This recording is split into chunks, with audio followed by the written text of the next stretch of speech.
नमस्कार, प्रदेश के number 1 news channel news 18 Rajasthan पर आप सभी का स्वागत। मैं हूं आपके साथ हेमंत कुमार। चलिए खबरों को देखते हैं फटाफट अंदाज में। चूरू के कोतवाली क्षेत्र में अपनी सगी भतीजी को दुष्कर्म का शिकार बना रिश्तों को कलंकित करने वाले चाचा को आखिरकार महिला पुलिस की ओर से गिरफ्तार कर लिया गया। गिरफ्तार आरोपी को पुलिस ने पोक्सो कोर्ट में पेश कर न्यायिक अभिरक्षा में जेल भेज दिया है। आरोपी सगी चाचा सलीम ने अपनी ही 17 साल की नाबालिग भतीजी के साथ 1.5 महीने तक इस घिनौनी वारदात को अंजाम दिया। कोतवाली थाना की एक नाबालिग लड़की ने 17 नवंबर को दुष्कर्म की वारदात का मुकदमा दर्ज करवाया था, जिसमें मुलजिम को आज गिरफ्तार कर लिया गया। मुलजिम है वो लड़की का सगा चाचा है। चूरू के जिला कलेक्ट्रेट में अखिल राजस्थान महिला और बाल विकास विभाग के कर्मचारी संघ के बैनर तले महिला पर्यवेक्षकों ने अपनी मांगों के समर्थन में सीएम के नाम ज्ञापन सौंपा। हमारी मांगे हैं कि हमारी पदोन्नति बिल्कुल भी समय से नहीं होती है। सारे हमारे जो हायर पद है वो खाली पड़े हैं, उसके बावजूद हमारी पदोन्नति नहीं हो रही है। उसके लिए ज्ञापन दिया और उसके अलावा समान कार्य समान वेतन के लिए कि हमारे जो सीनियर थे उनके जो ग्रेड पे थे वो बहुत ज़्यादा थे और जब 6ठे और 7वें वेतनमान में हमें काफ़ी पीछे ले आए, तो इस वजह से अब हमारे ग्रेड पे बहुत कम है, तो उसके लिए ज्ञापन दिया गया। बीकानेर के मोनालिसा हत्याकांड में शामिल 2 और लोगों को गिरफ्तार किया गया, जिनमें से एक वकील और दूसरा प्रॉपर्टी डीलर है। वकील पर फर्जी डेथ सर्टिफिकेट बनाने के आरोप है और इससे पहले मोनालिसा को प्रेमी भवानी सिंह को पुलिस गिरफ्तार कर चुकी है। आपको बता दें कि 2 साल पहले मोनालिसा की हत्या की गई थी।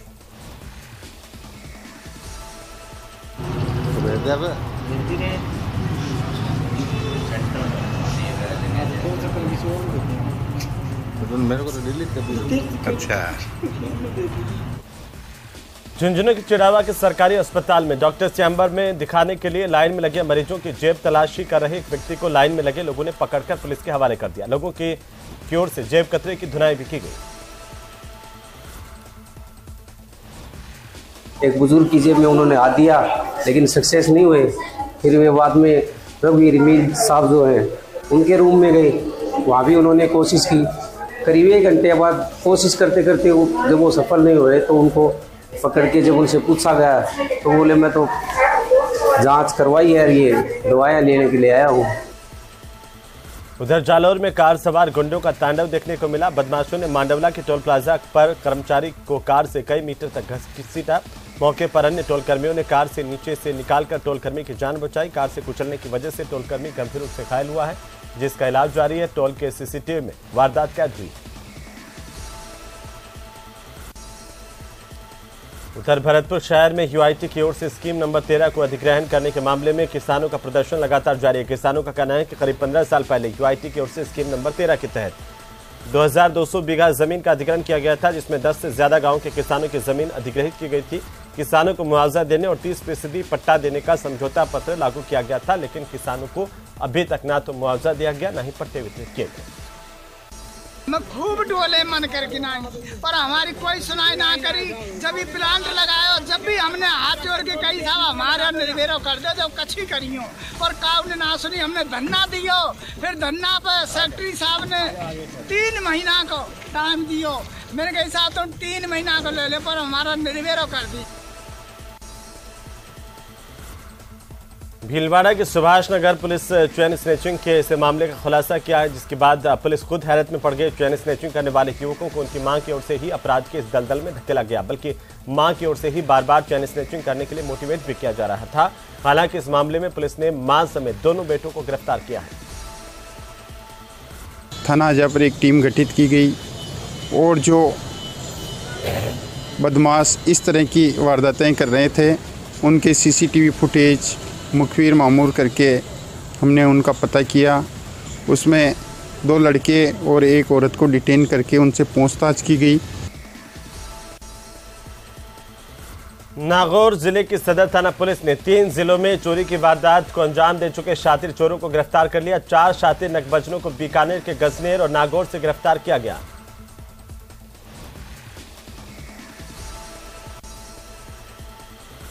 उदयपुर के अंबा माता थाना इलाके के थूर गांव में बीती रात को चोरों ने एक मंदिर को निशाना बनाया। चोरों ने चामुंडा माता मंदिर का ताला तोड़ करके यहां से भगवान की प्रतिमा पर धारण किए गए सोने के नेकलेस और चांदी के छत्र पर हाथ साफ कर दिया।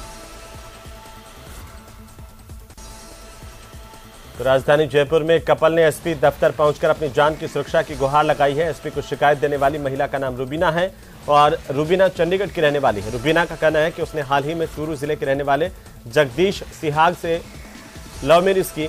रूबीना का आरोप है कि उसके परिवार वाले शादी के बाद से ही दोनों को जान से मारने की धमकी दे रहे हैं। वहीं श्रीगंगानगर पुलिस ने जवाहरनगर थाना क्षेत्र में पुलिस पर हमला करने वाले 2 मुख्य आरोपियों को गिरफ्तार किया है। जानकारी के अनुसार पुलिस ने छजगड़िया मोहल्ले के हुसैन पांडे और गुलजार को सरकारी काम में बाधा डालने और शांति भंग के आरोप में गिरफ्तार किया है।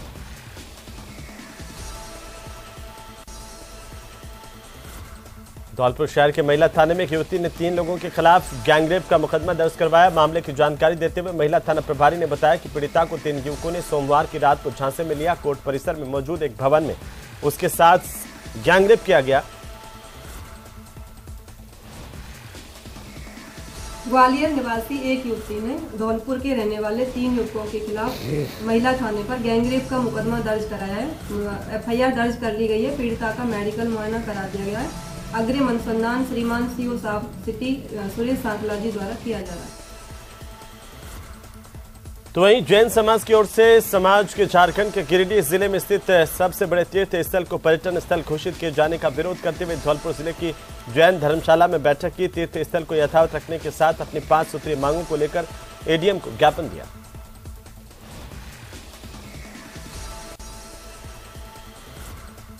सवाई माधोपुर जिले के गंगापुर सिटी कस्बे में विगत दिनों हुए गोकशी कांड के मामले में जनाक्रोश अभी भी शांत नहीं हुआ है। लोगों ने प्रदर्शन किया और विरोध किया। और जो सुनियोजित गायों का वध होकर के गाय के मांस का जो व्यापार चल रहा था, उसके लिए हमने प्रशासन से निवेदन किया था। आरोपी अभी तक नहीं पकड़े गए हैं, इसलिए हमने क्रिमिनल अनशन शुरू किया है। और अगर क्रिमिनल अनशन के बाद में भी उन्होंने आरोपियों को नहीं पकड़ा, जो शेष आरोपी 4 आरोपी हैं उनको नहीं पकड़ा, तो महापड़ाव और महाआंदोलन, राजस्थान स्तर का आंदोलन गंगापुर के अंदर होगा। उधर जैसलमेर में पुलिस और डीएसटी की टीम ने बड़ी कार्रवाई की। टीम ने कड़ी कार्रवाई करते हुए 38 ग्राम स्मैक जब्त की है और एक युवक की गिरफ्तारी की है। युवक बस में स्मैक लेकर आया था। मुखबिर की सूचना पर पुलिस ने कार्रवाई की।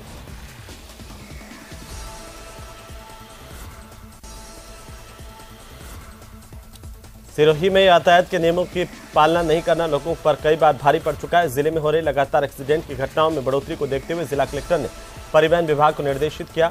आदेश दिया कि जिले में ब्लैक स्पॉट पॉइंट यानी कि संवेदनशील सड़कें चिन्हित करें और उन पर पीडब्ल्यूडी विभाग से उन सड़कों को हाईलाइट करके रोड सेफ्टी के नियमों का प्रचार किया जाए। 3 सवारी होती है तो हेलमेट का बोलता हूँ, हेलमेट के साथ शहर में कहाँ से लागू होता है, यहीं से तो आया और ये इस गली में जा रहा हूँ या फिर हॉस्पिटल जा रहा हूँ। तो इस तरीके से ये बहाने ढूंढते रहते हैं, नहीं कर पाता और फिर करता हूँ तो छोटे छोटे चालान में बना के अपनी फॉर्मेलिटी।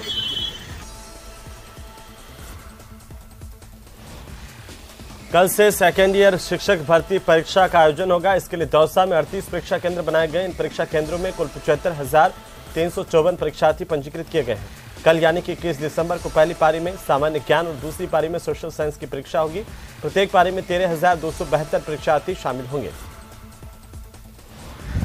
देखिए, सेकेंड ग्रेड एग्ज़ाम जो 21 दिसंबर से 27 दिसंबर के बीच होने वाली है, उनके फर्स्ट जो डे एग्ज़ाम होंगे उनके पेपर्स आ चुके हैं। उनको हमने ट्रेजरी में पूरी कड़ी सुरक्षा के बीच में रखा दिया है और कल सुबह जो है वो एग्ज़ाम से निर्धारित समय से पर्याप्त समय पहले ही हम इनको एग्जाम सेंटर्स के लिए रवाना करते हैं। सुरक्षा के लिए क्या इंतजाम है यहाँ पर? सुरक्षा के लिए यहाँ पे जाब्ता तैनात किया गया है और जो गाड़ियाँ जाएंगी उनके साथ में भी जाब्ता तैनात रहेगा। बाड़मेर में बजरी के रेट कम करने और बजरी ठेकेदार के खिलाफ धरना पिछले 65 दिनों से जारी है। इसी धरने के बीच आरएलपी कार्यकर्ताओं ने 6 दिनों से भूख हड़ताल शुरू कर दी। सोमवार शाम को आरएलपी के ब्लॉक अध्यक्ष थान सिंह डोली और शंकर माइला की तबीयत बिगड़ी। इसके बाद पुलिस प्रशासन के आला अधिकारी धरना स्थल पर पहुंचे। अनशनकारियों को अस्पताल में भर्ती करवाया। ताकत से लड़ेंगे, मजबूती से लड़ेंगे और पूरे बलोत्रा बाड़मेर की आवाज को बुलंद करते हुए लड़ेंगे। बजरी हमारा हक है।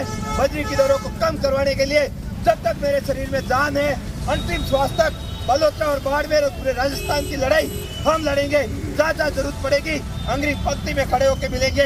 ये तो शुरुआत है, आगे आगे देखो क्या होता है, 6 दिन हो गए मजबूती से खड़ा हूँ और आगे भी खड़ा रहूँगा। करीबन 64-65 दिन से धरना दिया जा रहा है बजरी की तरफ को कम करने के लिए। अभी 14 दिसंबर से इन्होंने भूख हड़ताल प्रारंभ करी थी, जिसमें से एक व्यक्ति शंकर माइला है जिसकी स्वास्थ्य अत्यधिक खराब होने पर हमने उसको डॉक्टर से चेकअप कराया। डॉक्टर ने उसको हॉस्पिटलाइज करने की सलाह दी। इसके आधार पर हमने उसको जाकर के हॉस्पिटल में एडमिट कराया क्योंकि भूख हड़ताल के कारण उसके स्वास्थ्य में लगातार गिरावट आ रही है। तो वहीं 12 में जहां केंद्रीय जल शक्ति मंत्री गजेंद्र सिंह शेखावत ने आरसीपी को लेकर के बयान दिया। केंद्र सरकार रीअलाइनमेंट कर इसे नदी जोड़ो प्रकल्प के रूप में प्रोजेक्ट को राष्ट्रीय परियोजना का दर्जा देने के लिए तैयार है। साथ ही केंद्र सरकार की ओर से इसका 90% खर्च वहन करेगी। ये जानकारी भी केंद्रीय मंत्री की ओर से दी गई। उन्होंने कहा कि लेकिन राजस्थान को मध्य प्रदेश के साथ मिलकर आ रही अड़चनें सुलझानी चाहिए। इससे सरकारों को 22,000 करोड़ रुपयों की बचत होगी। ईस्टर्न राजस्थान कैनाल प्रोजेक्ट जो पूर्ववर्ती Parvati Kali Sindh Chambal link national perspective plan का था, उसी का एक विस्तृत रूप था। अभी हमने इसको ऑगमेंट करके रीडिज़ाइन करके और इसको नदी जोड़ो प्रकल्प के रूप में मान्यता दी है। और न केवल मान्यता दी है, अपितु नेशनल पर्सपेक्टिव प्लान जो नदी जोड़ो प्रकल्प है उसके जो 5 प्रायोरिटी लिंक्स हैं जिन पर भारत सरकार सर्वप्रथम प्राथमिकता से काम करना चाहती है, उसमें सम्मिलित किया है। जिस तरह से प्रायोरिटी लिंक्स में सम्मिलित होने के बाद केन बेतवा में मध्य प्रदेश और उत्तर प्रदेश ने समझौता किया, वहाँ 45,000 करोड़ की परियोजना प्रारंभ हो गई है। ठीक उसी तरह से राजस्थान को मध्य प्रदेश के साथ में तुरंत वार्ता करके इसको जो है अपनी समाधान जो बॉटलनेक है उसको समाप्त करना चाहिए। और उसका लाभ ये होगा कि जो परियोजना 45,000 करोड़ रुपए की परियोजना ERCP की जो चर्चा करते हैं, रीअलाइनमेंट के साथ में उतने ही बेनिफिट्स पे वो परियोजना मात्र 22-23 हज़ार करोड़ रुपए में पूरी होगी और उसका 90% अंशदान जो है वो भारत सरकार की तरफ से होगा।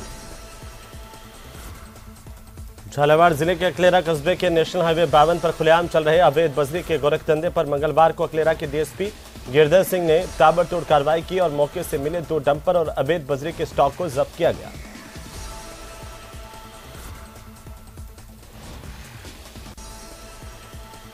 कोटा में निर्माणाधीन बोरखेड़ा फ्लाईओवर पर आज बड़ा हादसा होते होते टल गया। दरअसल फ्लाईओवर पिलर का स्ट्रक्चर चढ़ाते समय क्रेन का तार टूटा। गनीमत रही कि पिलर सड़क पर नहीं गिरा।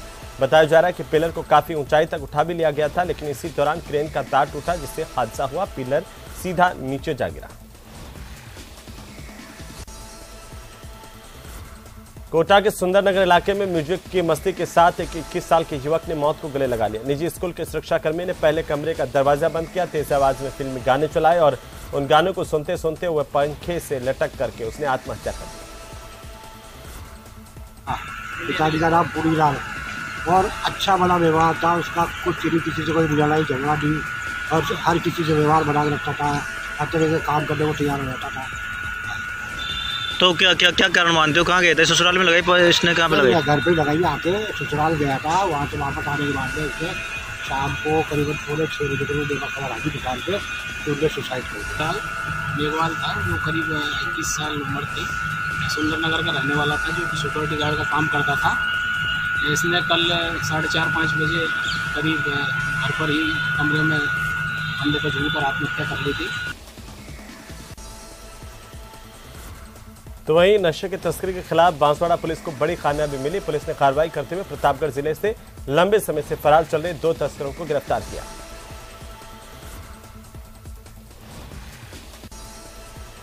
चित्तौड़गढ़ में खटीक समाज की ओर से जिला कलेक्ट्रेट पर जिला कलेक्टर को मुख्यमंत्री के नाम ज्ञापन दिया गया। समाज की ओर से बोर्ड बनाने की मांग की गई है। समाज में जो भी कमियां रही हो या जो पिछड़ गए हो उनको वापस मुख्य धारा में लाया जा सके, उसी कड़ी में हमारा खटीक समाज राजस्थान में बहुत पिछड़ा है। राजनीतिक, सामाजिक, आर्थिक, शैक्षणिक हर दृष्टि से पिछड़ा हुआ है और उनके मूल जो व्यवसाय थे वो लगभग समाप्त हो चुके हैं।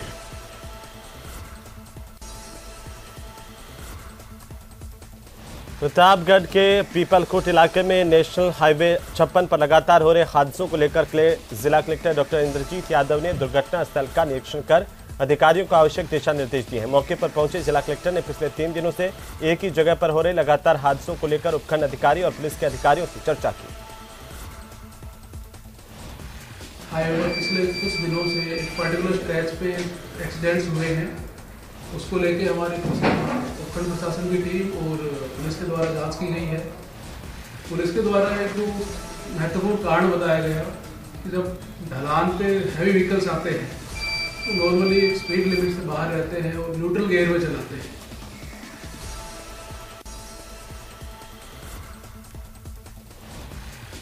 डूंगरपुर जिले के दोड़ा थाना इलाके के सीदड़ी गांव में एक युवक की करंट लगने से मौत हो गई। युवक अपने खेतों में मवेशियों को लेकर लौट रहा था। इस दौरान डीपी में हुए शॉर्ट सर्किट की वजह से युवक को करंट लगा और इसकी मौत हुई। राजसमंद में new Dwarkesh auto union Kankroli ने डीएम नीलाभ सक्सेना को ज्ञापन सौंपा। ज्ञापन में नगर परिषद क्षेत्र में खस्ताहाल सड़कों को सुधारने और 1 जनवरी से किराए की पुरानी दरें लागू करने की मांग की गई। मगर अभी आज दिनांक जो न्यू द्वारकेश ऑटो यूनियन की वापस बैठक हुई, उसमें ये निर्णय लिया गया था कि भाई यहाँ कॉमर्शियल धंधा है और लेबर क्लास का धंधा है, इसलिए 20 रुपये रेट बहुत भारी पड़ती है। इसलिए हमने इसी जो डाला बंद करने के लिए दिया था उसको आज निरस्त करके उस अतः स्थिति में जो चलते हैं वैसे ही चलेंगे और 10 रुपये किराया ही लेंगे। हम राजनगर से कांकरोली कहीं पे भी उतरे। राजनगर बस स्टैंड पे अतिक्रमण फैला हुआ है, लारी की सब्जी की लारी लगती है वहाँ पे ऑटो स्टैंड है। कार्य वाले कहते हैं हम खड़ी करते हैं, आए दिन झगड़े का माहौल बन जाता है वहाँ पे। और कचरे के डब्बे नगर परिषद में 25-50 बार कह दिया, हमने जाके ज्ञापन दे दिया, कचरे के डब्बे आज दिन तक नहीं हटे, ना हटते हैं वो। राजसमंद के जिला कलेक्ट्रेट परिसर में आज उस वक्त अफरा तफरी मच गई जब ट्रैफिक पुलिस की ओर से प्रशासनिक कार्यालय में कार्यरत कर्मचारियों के चालान काटना शुरू कर दिया गया। राजनगर पुलिस और ट्रैफिक पुलिस की ओर से 27 दोपहिया वाहनों के चालान काटे गए।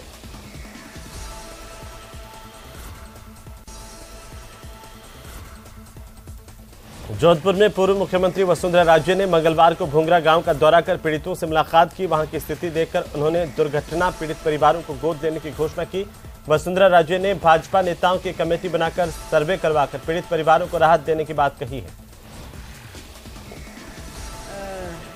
भयानक स्वरूप था, ऐसे बर्न हुए हैं 3, 5 इतने संख्या में और इतना बड़ा हादसा, उसको देख के तो हम लोग बिल्कुल ही भयभीत ही हो गए खुद ही। और मैं वहाँ उन लोगों के बीच में जाके अपनी संवेदना व्यक्त करना चाह रही थी। जो परिवार वाले मिले उनसे जितना कर सकती थी मैंने किया, परंतु ये भी मैंने उनको कहा है कि राजस्थान की जनता ने बहुत कुछ दिया और ये मेरे परिवार के लायक है। आप ये समझिए कि अगर परिवार के किसी भी हिस्से में ऐसी इस तरीके की घटना घटती है तो ये हम लोगों की भी जिम्मेदारी बन जाती है, चाहे हम सरकार में हो ना हो। राजस्थान प्रदेश कांग्रेस कमेटी के पूर्व अध्यक्ष सचिन पायलट ने जोधपुर प्रवास के दौरान शेरगढ़ के भुंगरा गांव में जाकर गैस सिलेंडर विस्फोट मामले में मृतकों के परिजनों को ढांढस बंधाने के साथ ही मृतकों को श्रद्धांजलि अर्पित की। बाद में महात्मा गांधी अस्पताल पहुंचकर इलाज की जानकारी ली।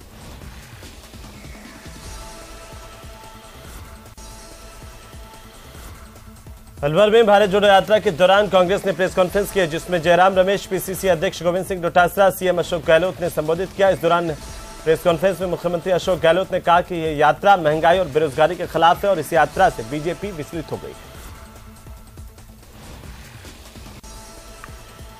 टोंक में सरकारी पीजी कॉलेज में छात्र अपनी मांगों को लेकर कॉलेज की छत पर चढ़ गए और प्रदर्शन किया। टूर्नामेंट में कॉलेज की टीम को भी शामिल करने की मांग की है। उदयपुर स्थित एक बालिका सुधार गृह में नाबालिग लड़कियों से लड़कों को मिलाने और शादी की गारंटी दिलाने का मामला सामने आया। मामले का पता चलते ही सीडब्ल्यूसी की टीम ने सुधार गृह का औचक निरीक्षण किया। टीम ने सुधार गृह के रिकॉर्ड को खंगाला और वहां से गए सदस्यों से पूछताछ की। इसके अलावा बालिका सुधार गृह में मौजूद सभी बालिकाओं को फौरन राजकीय गृह में शिफ्ट किया गया।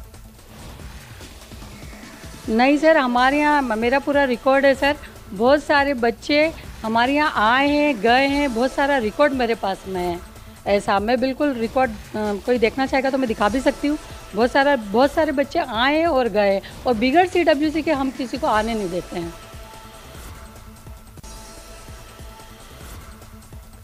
सीकर के नीमका थाना की कच्ची बस्तियों में रहने वाले बच्चों को शिक्षा और बेहतर स्वास्थ्य मिले, इसके लिए अनूठी पहल शुरू की गई।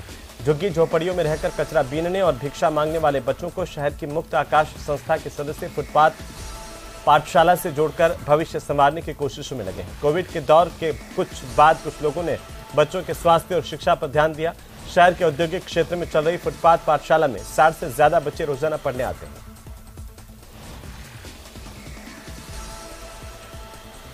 आज से 5-6 महीने पहले तब हुई जब मैंने कुछ बच्चों को कचरा बीनते हुए और नशा करते हुए देखा। उन बच्चों से चर्चा करने पे उन बच्चों ने बताया कि सर हमें कौन पढ़ाएगा, कैसे पढ़ें। उस दिन मुझे महसूस हुआ कि इन बच्चों का भविष्य और बचपन दोनों अंधकार में है और शिक्षा ही एक ऐसा माध्यम है जो इन बच्चों की दिशा और दशा दोनों बदल सकती है। ललित जी ने मेरे को ये प्रोजेक्ट बताया था कि भाई ऐसे झुग्गी झोपड़ी के बच्चों को अपने को पढ़ाना है, तो तब से अब मैं 5-6 महीने से उनके साथ जुड़ा हूँ। मैं बहुत समय पहले कभी कहीं काम करता था, तो मेरे को ललित जी सर ने मुझे कहा कि मेरी एक स्कूल है, उसमें मैं कुछ बच्चों को पढ़ा रहा हूँ और उनको साथ दे रहा हूँ कि वो आगे बढ़ सकें। और वो ऐसे बच्चे नॉर्मल बच्चे नहीं हैं, वो उनसे अलग हैं, जो कि मतलब कि अच्छी तरीके से नहीं रहते थे, मतलब कचरा बीनते थे या फिर ऐसे किसी ने दिया तो खा लिया, ऐसे रहते थे।